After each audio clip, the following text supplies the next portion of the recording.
In this video we're going to tackle an AC problem. This has had retrofit AC fitted many years ago. It's been problematic, busted hoses, busted condensers, all sorts of bits and pieces. Now he brought it down to me with a list that it's all a bit ripped now, but it says recharge and fix AC. And this is one point about this video, is that I went off on a different tangent when I first started to test for a leak. Well, have a look, because don't always take customers' words for granted. On the list of jobs to be done, which isn't a good idea to put duct tape on and it's all stuck together now, I've ripped my paper. Anyway, one of the jobs we've got to do on this 110 is he wants to find out if I can just charge the AC up, and it's not as easy as that. A lot of people think, oh, we just charge it up and off it goes. But it's lost its gas for a reason, usually a leak.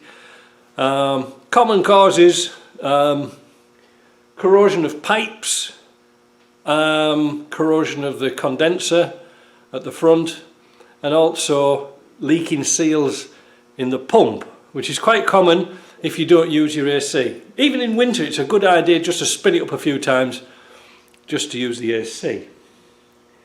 Now, I had somebody write to me the other day about trying to find a fault in an AC system down in Australia, and he said, and I gave him a little tip to use a little tool like this. And this is one of those devices that goes on top of a can, just a simple can, and I'll just show you what it's like this. You see? One of those. I use these for charging systems up, and one is usually, or maybe 1.5 is good enough to charge a system up. Why? Because I haven't got an AC license, so I can't get gas. Am I going to bother getting an AC license? No. Bureaucracy gone wild. But the bit that goes into the can is almost the same thread as an M-fitting pipe connection, like for your air tools.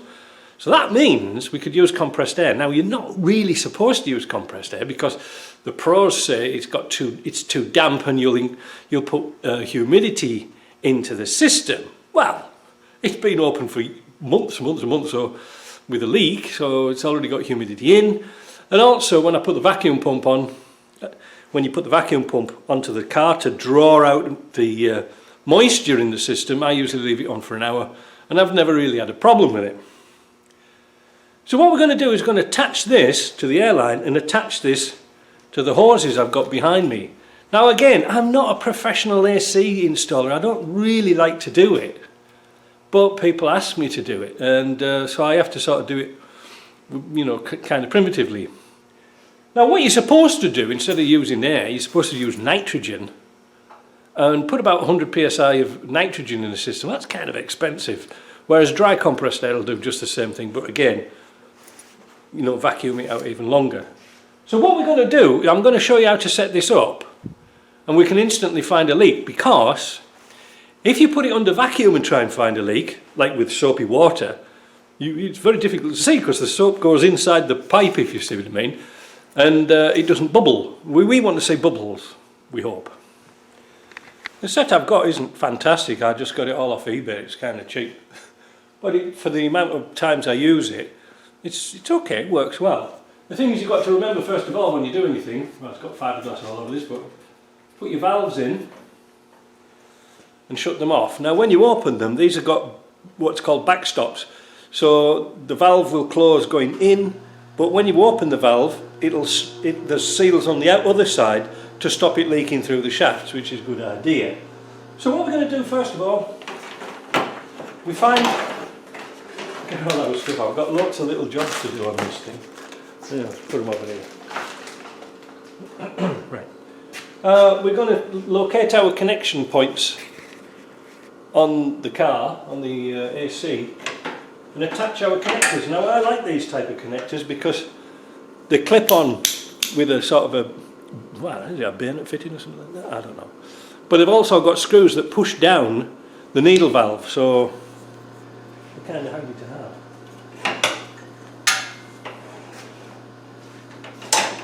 So we've got a high pressure and a low pressure. Take the caps off. Keep them safe by losing them. Attach that one.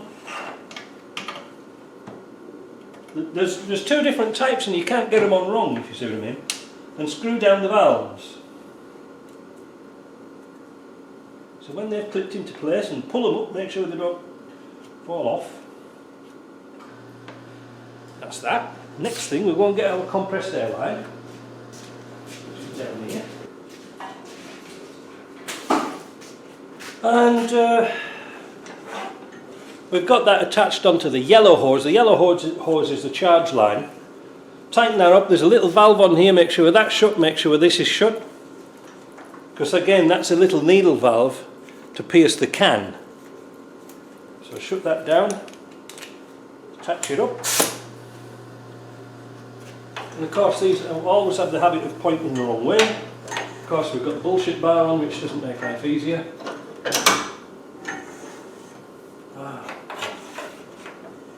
I can't get it out right today. Put that on there. Is that better? Can you see that? Right, so I'm going to open the valve.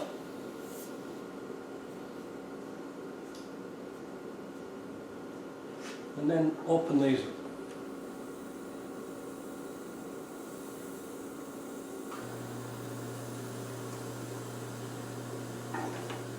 Now that's leaking a bit.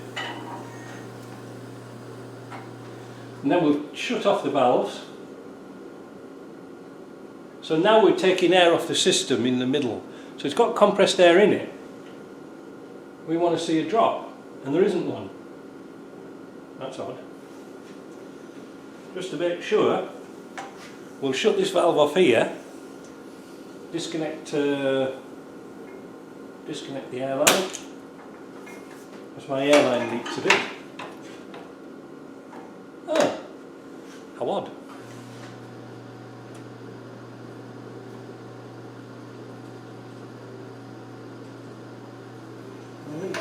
Bloody awkward things.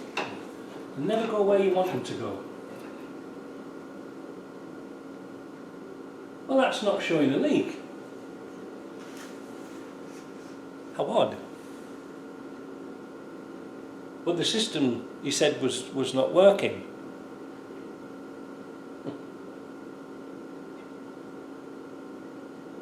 That's unusual.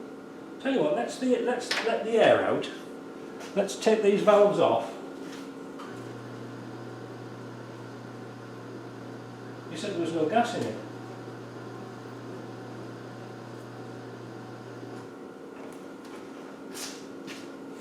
We shut these off. Because it might have gas in it and we're just balancing it out. Should have checked it first, really.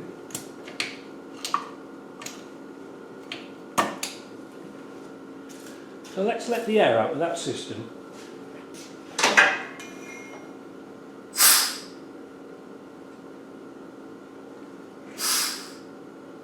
No, I see. There's nothing in there. So let's now connect our hoses up.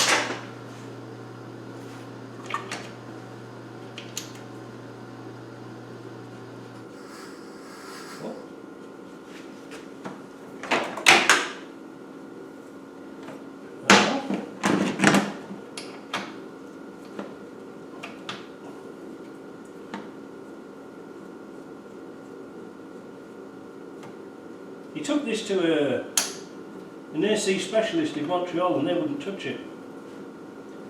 Oh, it will contaminate our machinery, blah blah blah blah blah.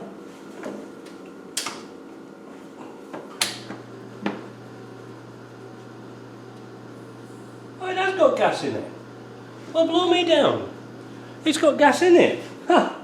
So that was a complete waste of time. Should have checked it first. So it's got gas in it. So when I put air into it, it was sort of balancing out equal, so that's why we couldn't find a leak, because it's already pressurised. So, there you go, you see, no compressed air on. So that was a complete waste of time. So the next thing is, why isn't it charging, why isn't it working? Well, now I'm, now I'm flummoxed. Well, the only way to do it is to turn it on and see if it could be an electrical problem. The thing is, when you come to AC, there's a thing called a trinary valve. So it's on contact, so if there's too high pressure, it cuts off, and if it's too low pressure, it cuts off. This is showing around about the correct pressure. So is that switch defective? I don't even know where it is. I think it's built into the unit. As I say, I'm just clutching at straws because I really don't know the ins and outs of it, but I know the basics, which is a little knowledge is a dangerous thing apparently. Let me connect the exhaust pipe to the outside and we'll start this car up and see what's happening. I think we can see the problem. Follow me.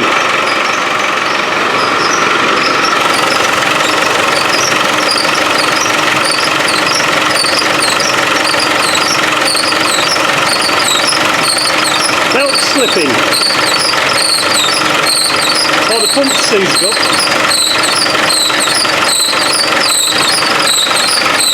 So the fans are working on the condenser fans at the front, but the pulley is struggling. Oh, I see. Perhaps that's the problem.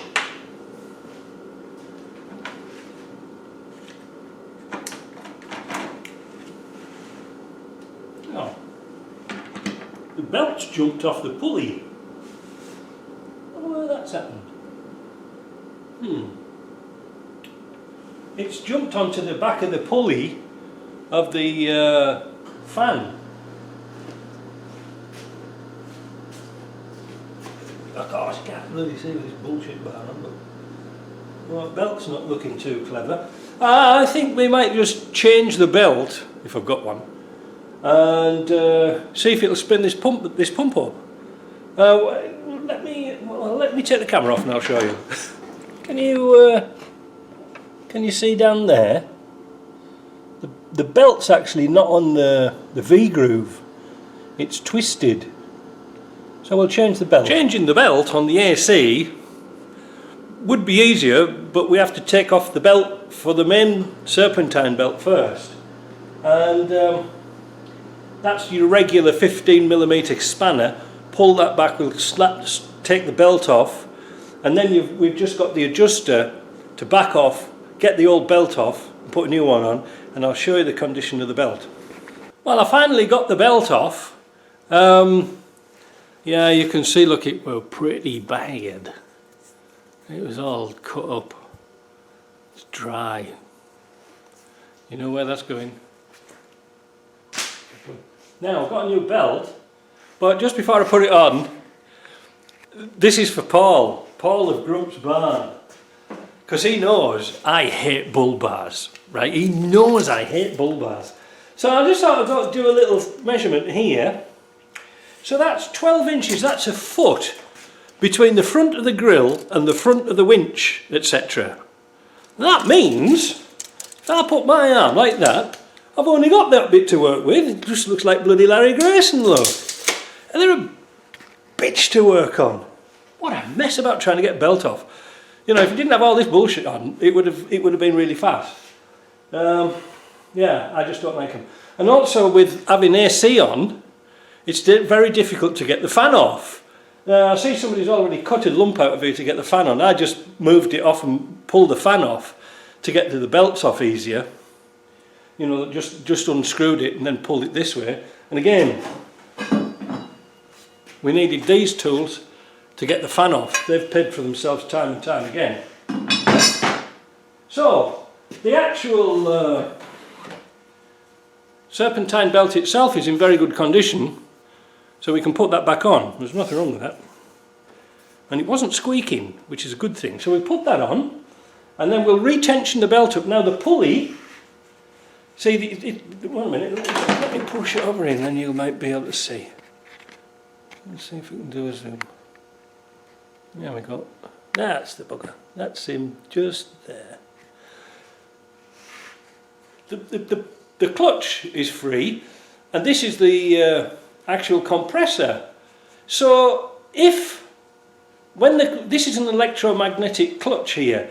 So when you turn your AC on, this sort of jumps onto here, this bites together electromagnetic clutch and drives that belt. Well, obviously, if the belt didn't have enough power, it wasn't driving the pulley. I hope you get that, I hope you understand it. So what we need to do is put the belt on and try it before we box it all back up again. So it's all boxed back up together. Let's start it up and see what it does. I just boxed it up, I thought, I'll take a chance. Yeah, so what I'm going to do, I'm going to zoom in and I'm going to start up the car. Pay attention to these two pulleys here. Make sure they're turned together.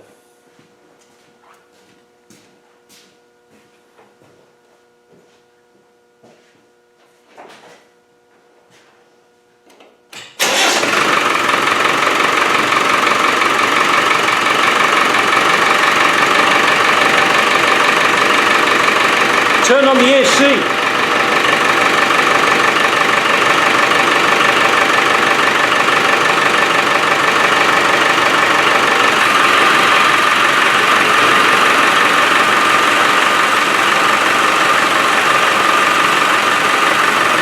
Yes.